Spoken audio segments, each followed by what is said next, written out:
வணக்கம், எல்லாரும் எப்படி இருக்கீங்க? I hope you doing good. So இன்னைக்கு நம்ம என்ன பார்க்க போறோம்னா, அந்த அப்பர் அப்படிங்கிற மெத்தட் எப்படி வந்து பைத்தான்ல எக்ஸிக்யூட் ஆகுது. ஸோ ஸ்ட்ரிங் மெத்தட்ஸ்ல அப்பர்ங்கிற ஃபங்க்ஷன் எப்படி எக்ஸிக்யூட் ஆகுது அப்படிங்கிறத நம்ம வந்து பைத்தான்ல ப்ரோக்ராம் பண்ணி நம்ம தெரிஞ்சுக்கணும். ஓகேவா? ஸோ அதுக்கு முன்னாடி we have to declare a statement. ஒரு ஸ்ட்ரிங்கை டிஃபைன் பண்றேன், which is known as ஸ்ட்ரிங்க்கு ஸ்ட்ரிங்னே வச்சுக்கலாம். So I'm just defining it all in lower class characters, which is small case characters.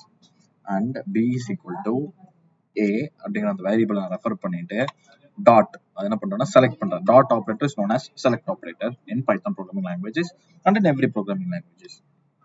Open பண்ணிட்டு அப்பர் அப்படின்னு கொடுத்துட்டு I'm just opening these function brackets and இப்போ என்ன பண்றேன்னா print ஃபங்க்ஷன்ல print bன்னு சொல்றேன். ஸோ இப்போ பேசிக்கா இது என்ன பண்ணும்னா ஏக்குள்ள இருக்கிற இந்த ஸ்ட்ரிங்கை அப்பெண்ட் பண்ணும், which like append in the sense convert பண்ணும் to an upper case characters, that is capital letters. append பண்ணிட்டு it is going to print something. சரிங்களா? யா, பாத்தீங்களா? இங்க நம்ம ஸ்ட்ரிங்கை வந்து லோவர் கேஸ்ல கொடுத்துருந்தோம் கம்ப்ளீட்டா, அண்ட் இது எல்லாத்தையுமே இது வந்து ஹையர் கேஸ்ல மாத்தி கொடுத்துருச்சு.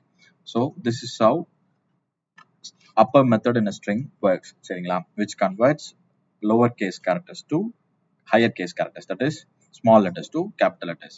I hope உங்களுக்கு வந்து lower method ஒரு basic understanding இருக்கும்னு நினைக்கிறேன். ஸோ மீண்டும் நாளைக்கு உங்களுக்கு ஒரு வீடியோல வந்து சந்திக்கிறேன். Until then we stay tuned. Let's stay happy, let's stay healthy, and let's do programming. Okay, have a great day. Bye bye.